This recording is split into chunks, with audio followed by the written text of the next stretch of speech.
Hello friends, எல்லாருக்கும் வணக்கம். இன்றைக்கி வந்து பார்த்திங்கன்னா என்னுடைய மார்னிங் டு ஈவினிங் வரைக்கும் இருக்க ரொட்டீன் தான் இன்றைக்கி பார்க்க போகிறோம்.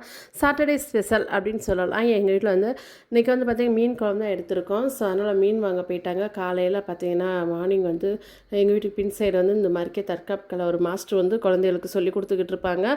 நிறைய பிள்ளைங்க பார்த்திங்கன்னா என்னோட பொண்ணுங்களும் சரி, கவர்மெண்ட் ஜாப் போகணும் அப்படின்னு சொன்னால் மெயினாக அவங்க எதிர்பார்க்குறது என்ன ஸ்போர்ட்ஸில் இருக்காங்க அப்படின்றதான். படிப்பு முக்கியம், அதே நேரத்தில் அவங்களுக்குன்னு ஒரு தற்காப்பு கலை ஒன்று வந்து கண்டிப்பாக முக்கியம்.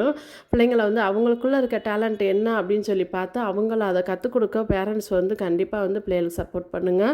இன்றைக்கி மீன் குழம்பு ஸ்டார்ட் பண்ணியாச்சு. இன்றைக்கி வைக்கிறதுக்கு இன்றைக்கி வந்து பார்த்திங்கன்னா என்னோடய மீன் குழம்பு தனி ரெசிப்பியாக நான் உங்களுக்கு கண்டிப்பாக போடுறேன். இந்த விளாகில் உங்களுக்கூட நான் வந்து என்ன வாங்கியிருக்கேன் அப்படின்றத மட்டும் சொல்கிறேன். அதோட ஷாப்பிங் உண்டு, ஷாப்பிங் வீடியோவும் பாருங்கள். தொடர்ந்து மீன் குழம்பு விரால் மீன் மட்டும் போட்டு குழம்பு வச்சுக்கிட்டு இருக்கேன். விரால் மீன் குழம்பு அப்படின்னு சொன்னால் எல்லாருக்குமே ரொம்ப பிடிக்கும். அது மதுரை விரால் மீன் குழம்புனா சொல்லவே வேண்டாம். அது போக நெய் மீன் வேறு வாங்கியிருக்காங்க. நெய் மீன், விரால் மீன், நெத்திலி மீன், தேங்காய் பாறைன்னு சொல்லி ஒரு மீன் இருக்குது, அது எல்லாமே வாங்கிட்டு வந்திருக்காங்க. அதனால் சரி வந்து ஆளுக்கு ஒரு பீஸ் மீன் வந்து பொரித்து சாப்பிட்ருவோம் அப்படின்ட்டு நெய் மீன் மட்டும் கொஞ்சம் தேங்காய் எண்ணெயும் நெய்யும் கலந்து ஊற்றி பொரிச்சிக்கிட்டு இருக்கேன். அப்புறம் வந்து பார்த்திங்கன்னா சாப்பிட்றதுக்கு, அதாவது குழம்போடு சேர்த்து சாப்பிட்றதுக்கு விரால் மீன் குழம்பு, விரால் மீன் பொரியல் வச்சுருக்கேன். நெய் மீன்லாம் பொரிச்சிக்கிட்டு இருக்கும்போதே எங்கள் வீட்டில் காலியாகிரும். பொரித்து தட்டில் எடுத்து வைக்க வேண்டியது. அடுத்து முள்ளு தான் கண்ணில் பார்க்க முடியும் தட்டில். அந்த அளவுக்கு எல்லா மீனும் விரால் மீனும் பொரிச்சும்போது ஒரு பீஸ் ஆளுக்கு 2 பீஸ் கொடுத்தாச்சு. அது போக குழம்புக்கு தனியாக எடுத்து வச்சாச்சு. மீதி இருக்கிறதெல்லாம் பார்த்திங்கன்னா கழுவி ஃப்ரீசரில் ஸ்டோர் பண்ணிவிட்டேன். இந்த நெத்திலி மீன் மட்டும் பார்த்திங்கன்னா நடுவில் இருக்க முள்ளை கம்ப்ளீட்டாக எடுத்துட்டிங்க அப்படின்னு சொன்னால் நீங்கள் ஸ்கூலுக்கோ காலேஜுக்கோ பேக் பண்ணி விட்டும்போது குழந்தைங்க சாப்பிட்றதுக்கு டிஸ்டர்ப் ஆகாமல் ஃப்ரீயாக சாப்பிடுவாங்க.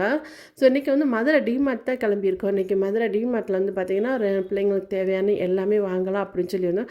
ஸ்கூல் திறந்துடுச்சா அவ்வளோவா வந்து பார்த்திங்கன்னா அந்த ஸ்கூல் ஐட்டம் தான் நிறைய இருந்துச்சு. பிள்ளைங்களுக்கு ஸ்கூல் பென்சில், பேனா, ரப்பர்னு அதே ஒரு தனியாக ஒரு பகுதியில் போட்டு வச்சுருந்தாங்க. பிளாஸ்டிக் செக்ஷனில் பார்த்தீங்கன்னா குழந்தைங்கலாம் பார்த்து அது வேணும் இது வேணும்னு பேரண்ட்ஸில் அழுகிற சத்தம் தான் அதிகமாக இருந்துச்சு.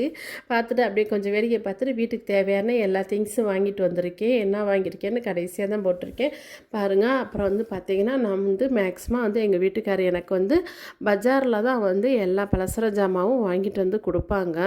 பட் வந்து 1, 2 அதாவது சோப்பு தூள், அப்புறம் மற்ற ஹேர்பிட்டு, அப்புறம் லைசாலு, இந்த மாதிரி ஐட்டங்கள் எல்லாம் நான் வந்து டிமார்ட்டில் பர்ச்சேஸ் பண்ணுவேன். இங்கே பண்ணும்போது எனக்கு கொஞ்சம் ரீசனபிளாக இருக்குது.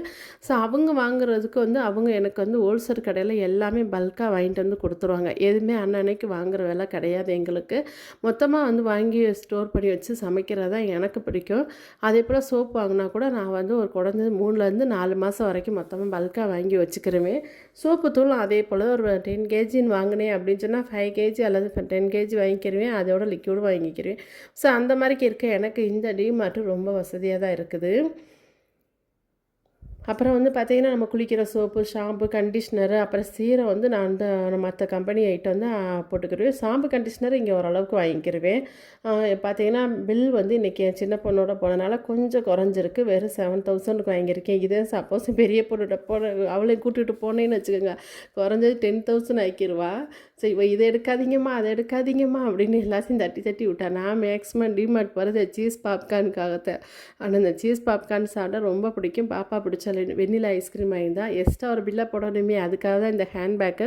இது ஒரு ஆஃபரில் இருந்துச்சு. 1500 அதோட ஒரிஜினல் ரேட்டு, 1100க்கு இது ஆஃபர் போட்டிருந்தாங்க. சரின்ட்டு அதையும் வாங்கியாச்சு. லேடிஸ்க்கு ஹேண்ட்பேக்குன்னு சொல்லவா வேணும். சரி அதையும் வாங்கி எங்கள் வீட்டுக்காரர் தெரியாமல் ஒழிச்சு வைப்போன்னு பார்த்தேன். அவர் கரெக்டாக வீட்டில் உட்காந்துருந்தார். மாட்டிக்கிட்டோம்.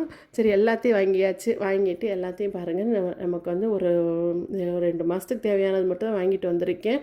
நீங்கள் டிமார்ட் போனீங்க அப்படின்னா உங்களுக்கு 7000 ஆகுமா 10,000 ஆகுமான்னு கமெண்ட் பாக்ஸில் சொல்லுங்கள். கண்டிப்பாக நம்ம வந்து பர்ச்சேஸ்ன்னு போனோம்னா 10 குறைக்காமல் பண்ணுற ஆள் தான். நம்ம ஒன்றும் சிக்கனமானவங்க இல்லை. ஆனாலும் வாங்கின பொருளை நம்ம சிக்கனமாக அதிக மாதம் கொண்டு போகணும்.